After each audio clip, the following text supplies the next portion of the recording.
ரீசெண்டாக நான் இன்ஸ்டாகிராமில் ஒரு ரீல்ஸ் பார்த்தேன் கொஞ்சம் நாளைக்கு முன்னாடி. அது என்னென்னா,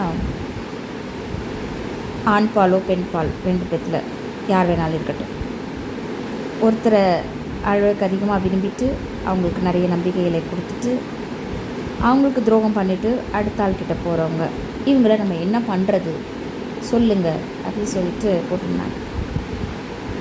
கமெண்ட்ஸில் நிறைய பேர் தகாத வார்த்தைகள் திட்டிருந்தாங்க, அடிக்கணும் கொல்லணும் அப்படின்னு நிறைய போட்டிருந்தாங்க. எனக்கு ஒன்று தான் பட்டுச்சு, இதெல்லாம் செய்கிறனால அவங்களோட தரத்துக்கு நம்ம போகணுமா? அதை விட்டுட்டு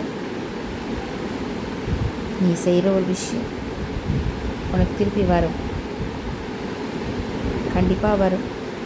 அதை பார்க்குறதுக்கு நான் இருப்பேனோ இல்லையோ, ஆனால் திரும்பி வரும். அப்போது கண்டிப்பாக இந்த மாதிரி செய்கிறவங்க நினச்சிலாம் பார்க்க மாட்டாங்க, ஐயோ அன்றைக்கி அப்படி சொன்னாங்க, கண்டிப்பாக நினச்சி பார்க்க மாட்டாங்க. ஆனால்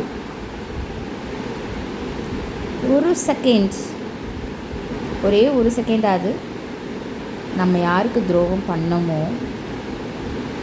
அவங்களோட மூஞ்சி கண்டிப்பாக, அவங்களோட முகம் கண்டிப்பாக நீங்கள் அந்த கஷ்டத்தை அனுபவிக்கும் போது கண்டிப்பாக கண்ணு முன்னாடி வந்து அன்னைக்கு என்னைய பண்ணல அப்படின்னு உங்களுக்கு கேட்கும்.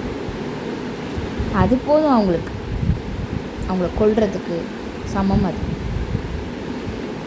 நம்மளா கொல்லவோ கஷ்டப்படுத்தவோ அடிக்கவோ அவங்க லைஃப்பை கெடுக்கவோ நம்மளாம் எதுவுமே பண்ண வேண்டாம். இது என்னோடய கருத்து. இதுதான் நான் அதை கமெண்ட்லேயும் போட்டிருந்தேன். அது 2-3 பேர் லைக் பண்ணாங்க, 2-3 பேர் எதிர்த்து பேசினாங்க, எதிராக பேசியிருந்தாங்க. அது அவங்கவுங்க விருப்பங்கள். என்னோட எண்ணம் இதுதான். நன்றி.